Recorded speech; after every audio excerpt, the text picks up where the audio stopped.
நபிகள் நாயகம் சொல்றாரு, ஒரு தப்ப 4 முறை பண்ணலாம். 5வது முறை பண்ணக்கூடாதுங்கிறாரு. 5 முறை பண்ணா நீங்க தண்டங்கிறாரு. இஸ்லாத்துல 4 கல்யாணம் பண்ணலாம். டிவோர்ஸ் பண்ணலாம்.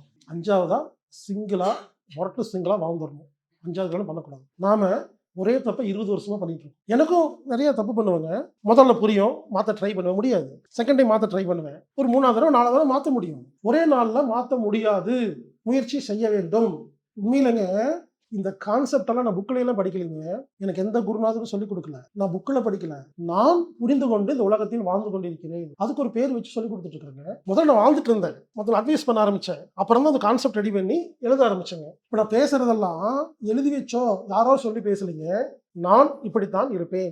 நான் ரொம்ப வருஷமா ஆராய்ச்சி பண்ணி புரிஞ்சுக்கிட்டு இந்த இடத்துல எல்லாம் மாத்திருக்கேன். அப்போ எனக்கு ஹாப்பியா இருக்கேன். என்னால யாருக்குமே எந்த துன்பம் இல்லை. வேற யாராலையும் என்னை துன்பப்படுத்த முடியாது. இந்த 5 பேர் முடிஞ்சா வாங்க நம்மளை துன்பப்படுத்தி பாருங்க. முடியாது. அதான் ஞானி. புரிஞ்சுக்கிட்டு ஓஹோ இவங்க முட்டாளா, எப்படி நடந்துக்கிறது, ஓ இவங்க இம்சையா, நாம புரிஞ்சுக்கிட்டு அவங்க கிட்ட எப்படி நடந்துக்கிறதுங்கிறதான் ஞானமே தவிர அவர்களை மாற்றுவது அல்ல.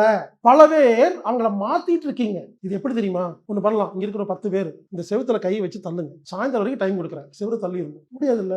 இந்த மாதிரிங்க சிலதெல்லாம் மாத்த முடியாதுங்க. பல பேர் ஏன் தெரியுமா நிம்மதியா இல்ல, மாத்திரலாமா, மாத்தனா நல்லா இருக்குமேனு பல வருஷம் வெயிட் பண்றது. எனவே இப்ப நான் பேசும்போது உங்களுக்கு புரிஞ்சிருக்கும். சில பேர் இங்க உட்கார்ந்துருக்கவே நம்ம முட்டாள், உங்களுக்கு புரிஞ்சிருக்கும். சே முட்டாளா இருந்து கூட்டத்துக்குள்ள கஷ்டப்படுத்தணும் அப்படி புரிஞ்சா இனிமேல் அப்படி இருக்காதீங்கிறாங்க. நாளைக்கு போய் நீங்க மாறி பாருங்களேன், அவங்களுக்கு சந்தோஷமா இருக்கும். எனவே முட்டாள்களிடம் எப்படி நடந்து கொள்வதுன்னு சொல்லியாச்சு. நோ சொல்லணும், சாரி சொல்லணும், கேட்கக்கூடாது. நம்ம முட்டாளா இருந்தா இனிமேலே புத்திசாலியா மாறும். இப்படி பண்ணும் பொழுது உறவுகள் அன்பாக ஆரோக்கியமாக இருக்கும்.